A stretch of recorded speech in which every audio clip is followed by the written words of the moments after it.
What you resist persists. I want to describe two sides of a spectrum to start.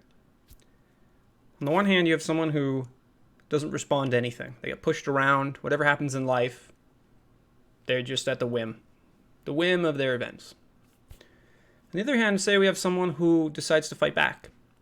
And they're always struggling. They're fighting. Maybe you know someone like this. They're always in a drama, or it seems like it's always a fight.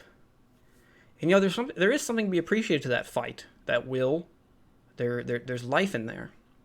I think the fight is a step above apathy. But the best way, in my opinion, the higher way, is in the middle. It's a form of resistance that is not a struggle. Pure resistance causes what you're fighting to persist. And I'm going to tell you the reason. The reason why is when you fight against something, you are partially creating it. You are participating in it.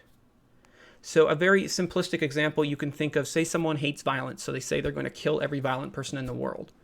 Well, you're engaging with it now. Okay,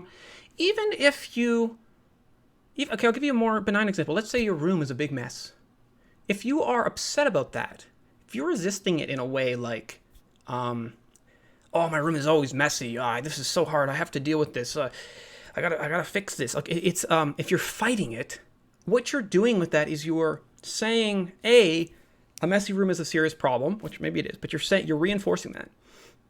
And B, you're reinforcing it's a problem that you're unable to solve. You are basically taking on a character who the role of which is resistance. You're taking on a role of resisting. But the higher way isn't to take on the role of resisting, it's to take on the role of overcoming. Don't play the part of someone fighting. Play the part of someone winning. And how do you do that?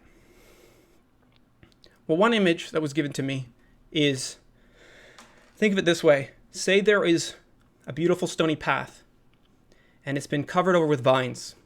Okay, you hate these vines. You want to get rid of them. Do you get angry at the vines?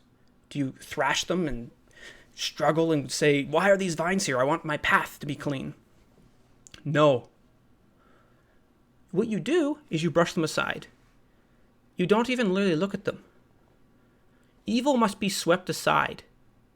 So the good that was always there prevails and is surfaced. The stones went nowhere. The highest form of you, it went nowhere. The ground is always solid. It only gets covered up. It's just a trick. Don't get so focused on the vines.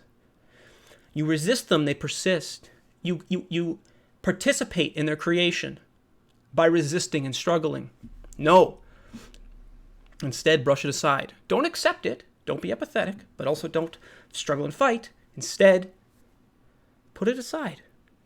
Step it aside. This is the motion. Whatever thing you need to overcome, that's the motion. Gently. You're looking forward. You're focused on what matters. You're focused on what you care about. You're not resisting. You're not focusing on the bad.